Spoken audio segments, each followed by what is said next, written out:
في مثل هذا اليوم 14 من فبراير كان يجتمع الرومان لتقديم القرابين إلى آلهتهم المزعومة،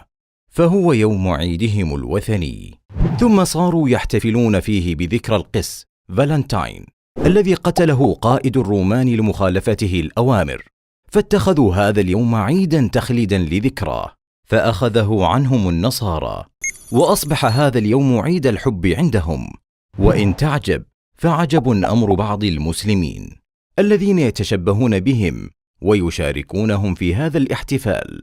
متناسين قول رسول الله صلى الله عليه وسلم: من تشبه بقوم فهو منهم. ويكفي أن نعلم أن النبي صلى الله عليه وسلم أنكر على أصحابه الاحتفال بيومين كانوا يلعبون فيهما في الجاهلية، قائلا لهم: إن الله قد أبدلكم بهما خيرا منهما، يوم الأضحى ويوم الفطر، فليس للمسلمين إلا عيد الأضحى وعيد الفطر،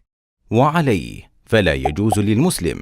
الاحتفال بهذا اليوم الوثني وإظهار البهجة فيه، مشاركة المحتفلين به، بيع الهدايا المخصصة لعيد الحب أو شراؤها أو قبولها هدية. ولنتذكر دوما أن الإسلام أعلى من شأن الحب الحلال، فقد أفصح نبينا صلى الله عليه وسلم عن حبه لزوجه عائشة أم المؤمنين رضي الله عنها، وأخبر أنه رزق حب زوجه خديجة أم المؤمنين رضي الله عنها، فلا حرج في الحب المباح الجميل، ولا سعادة إلا في اتباع نهج الإسلام فيه.